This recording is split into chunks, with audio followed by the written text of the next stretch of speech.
there seems to be a callous disregard for the economic circumstances of a plurality of Jamaicans. Persons whose income disappeared or was significantly reduced still have mortgages piling up on them, still have credit card bills that they didn't or were not able to pay. Children are now going back to school, so fees are now coming back in.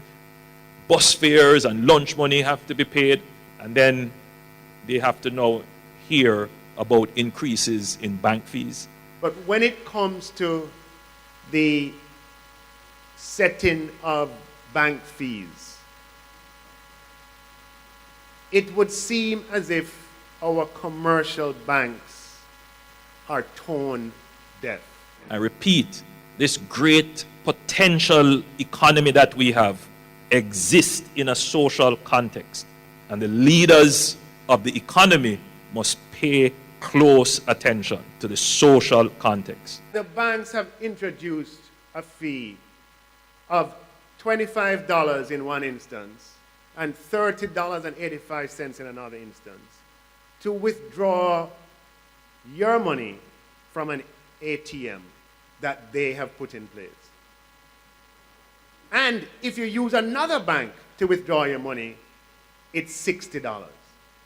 Before this round of increases, it was free. Now, I thought that the idea was to graduate customers from inside the banking hall to using the digital channels. The responses from the Minister of Finance and the Prime Minister on the recently announced increases by the commercial banks are most disappointing, but not surprising. No specific remedy was put forward by either the Minister of Finance nor the Prime Minister. We all know what needs to be done for the banks not to be charging customers for making transactions against their own monies that are in the banks for safekeeping and use at their convenience. I won't be surprised if tomorrow morning we hear an announcement that these recent increases are suspended, all in an effort to appease the public, appear to be doing something while the status quo remains in place.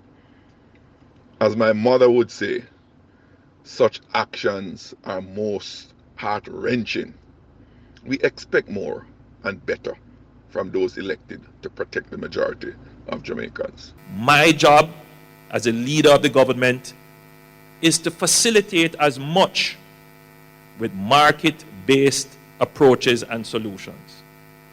But I have a higher duty to protect the equity of the country, to protect the vulnerable of the country. I am not here appealing to your conscience. It makes good business sense to protect the people of the country.